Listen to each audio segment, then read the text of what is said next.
Ka-Obet Martin Ito na. ay nagdarasal kaya na maipatupad na yung kanilang hinihingi. Kahapon na kapanayam namin Ka-Obet si Ginoong Vigor Mendoza at sinabi niya nagrekomenda ho yata na sila ng approval sa 1 peso sa unang first 4 kilometers and G centimos sa bawat kilometro. Ka-Obet, maganda umaga po. Magandang umaga po, Sir Ted, Mac DJ, at sa mga nakikinig po sa atin sa DP5. Isang magandang umaga po. Isa po ang dasal natin, Sir Ted. Tahimikan ng ating bansa, ating magulong mga politiko. Sana po ay pawa ng pamara ng ating Panginoon. Tumahimik ang ating inang bayan at makamit natin ang tamang katotohanan. Amen. Amen, Ka-Obet. Amen. Si Ka-Obet, 30 taong ko na po itong kilala at 30 taong ko na pong kinakapanayam. Ito pa rin pong aming pinag-uusapan. Same pa rin ba problema? Sige, Oo. first things first. Ka-Obet, kahapon po na kapanayam namin si Ginoong Vigor Mendoza ng LTFRB. Sabi niya, may rekomendasyon sila and most likely nga po 1 peso sa una pong 4 na kilometro at G centimos po per kilometer for Metro Manila and most likely daw ho sa buong Pilipinas na po ito. Reaction please.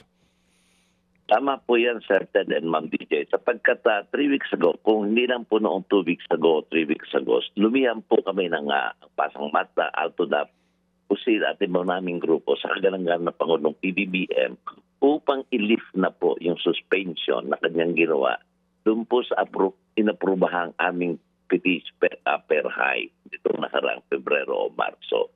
At kami po ay tumalima dahil kasi ating Pangulo, ginalang po namin ng kanyang desisyon. At yun nga po, nagkaroon ng mga fuel subsidy, nagkaroon ng mga AX na yan sa ating mga driver. At Sir Ted, Ma'am DJ, marami hong naging problema along the way of the distribution of this AX to all members of our transport sector. At ganun pa man po, ito pong piso na ito inaprubahan noong pang nakaraan taon. At kami nga po ang formal petitioners ng Pasang Mata at Alto Dapat Busina. At yung dihan po namin, Sir Ted, Ma'am DJ, 2 weeks ago, pinadala na po namin sa Malacanang sa kagalangan ng Pangulo na hinihingi din po namin na sana po ay malift na suspension at i-grant na po itong 1 peso neto at 10 pesos for every kilometer succeeding after 4 kilometers, Sir Ted. 10 centavos no, per kilometer. Opo. Opo. Opo, Okay. 10 centavos, I mean. Sige po. So most likely nga po ito raw po ay irerekomenda na no ng LTFRB sa DOTR na siya hong magsasabi kay Pangulong Marcos. You hope this to be implemented ASAP, of course, no? Opo. Okay. So At sir, go ahead, sir. inaasahan nga po namin, Sir Ted, Ma'am DJ, na nga po with prayer sa aming petition na i-lift na ng Pangulo. Sapagkat yung po mga nabanggit kong AX, mga fuel subsidy, Sir Ted, matagal na po tayo nagkukwentuhan, nag-uusap. Itim po ang buho ko, problema natin ng diesel Laging ito. Kanya nga po, sabi ko, yung transition natin sa electric vehicle, pupunta na po kami dyan, Sir Ted. Babaguhin ko lang po, mawalang nga lang po. Pero no, kaming 40 units na parating from China, ito yung mag-uumpisa na po tayo sapagkat sakit na po talaga ng aming sa transportasyon ang presyo ng petrolyo neto na tweet na certain for the past, sabi nyo nga 30 years, 20 years na nagkukwento, nag-uusap sa problema, talagang wala nang pagbabago ito. Opo. Sige. So, sir, 10 pesos ang diesel increase, no? Starting po Tuesday next week. Yan po. May mga sinasabi ang gobyerno na mga discount ano po sa pump prices. Ano ho ang inyong reaksyon doon? Well, yun nga po, napag-usapan din po namin, Sir Ted, through your station, Ma'am DJ. Meron po ang ating DOTR, LTFRB sa pumuno ating butihing Secretary Lopez, Panoy Lopez at Chairman Don Vigor Mendoza. Meron po kami na-enjoy na 10 pesos discount sa mga selected outlets ng mga petroleum product. Kanya nga, kausap po si Chairman Vigor ng LTF. Sabi ko, sir, baka po pwedeng i-nationwide na natin ito para naman po yung mga kasamahan namin sa ibang lugar, sa ibang dako ng ating bansa, makinabang. Hindi po doon selective lang po itong nangyayari sa ating 10 pesos discount, Sir Ted. Oo. Ka-Obet, nabanggit nyo na po na sana yung ating mga o mga drivers din na nasa probinsya at wala po sa Metro Manila ay makinabang nga din po dito sa discount na naibibigay sa inyo. Doon po ba sa pamasahe kasama rin sila? Doon sa piso na increase sa first 4 kilometers? Tama po yan. Nationwide po itong aming request neto para ho naman na ang ating mga kapatisyana po sa ibang probinsya ay makinabang din po gumagamit din po sila ng petroleum product at Ma'am DJ, apektado po ang ating mga taga-probinsya rito. Oo. Dalawang bagay ka, Obet.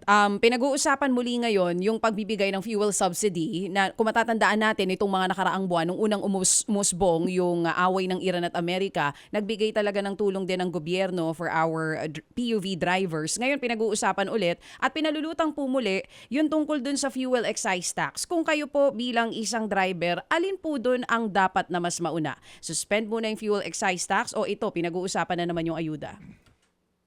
Well, alam po niya yung mga ayuda, Ma'am DJ. Sabi ko nga at nabanggit ko, band-aid solution lang. Pasamantan lamang po ito yung excise tax at nakita po natin, binigyan na ng kapangyarihan ng Kongreso ang ating Pangulo para isuspend ang excise tax. Subalit, pinili lang po yung ang nabigyan lang po ang kerosene. Pinaasahan din po namin sana na pati ang diesel, gasoline ay ma-exempt din po sa excise tax. Sapagkat malaki rin po itong excise tax na sinitingin sa amin. Almost 6 pesos, 9 pesos po yan per liter. Yes, sir. Yes, sir. Sige po, kami po'y gagawa ng kaukulang follow-up dito po sa mga dapat na pupukpok sa gobyerno sa paggamit na po ng poder ng presidente doon po sa suspension ng excise tax collection sa diesel at sa gasolina. Ito po partikular yung mga congressman, mga senador na nagpasa ng batas pero ayaw naman pong gamitin ng Pangulong Marcos. Salamat po Ka-Obet at mabuhay niyong hanay. Sir Ted, maipahabol ko lang po, Ma'am DJ, dapat siguro yung ating magigiting at mga honorable na congressman, senador panik-aralan po lamang yung oil deregulation law. Ito po lubha ang nagpapahirap sa atin. Marami na po ako, Sir Ted, kinausap ng mga kaibigang congressman at senador. Noong pong mataas ang presyo, inabot ng 140, 150, puro babalik-aralan ng ating oil deregulation law. Ngayon po, nung normal na, mukhang may mga amnesia na po itong mga kaibigan natin nito. Kanya, prioritization, Sir, napakalaking tulong po niya and Ma'am DJ. Sinabi nyo, same observation po, Ka-Obet. Salamat na marami, sir. Mabuhay. Mabuhay po kayo, Sir Ted and Ma'am DJ, ang TV5. Maraming salamat po. Thank you. Mga kapatid, patuloy po kayong tumutok sa 105.9 True FM para sa totoong balita, impormasyon, music, and entertainment. Mag-subscribe sa aming YouTube channel at podcast at sundan nyo kami sa Facebook, Instagram, X at TikTok sa True Network PH. Bisitahin din po ang aming official website, truefm.ph. At panoorin din kami sa True TV Signal, Channel 19. Kami po ang 105.9 True FM. Laging true sa'yo, kapatid.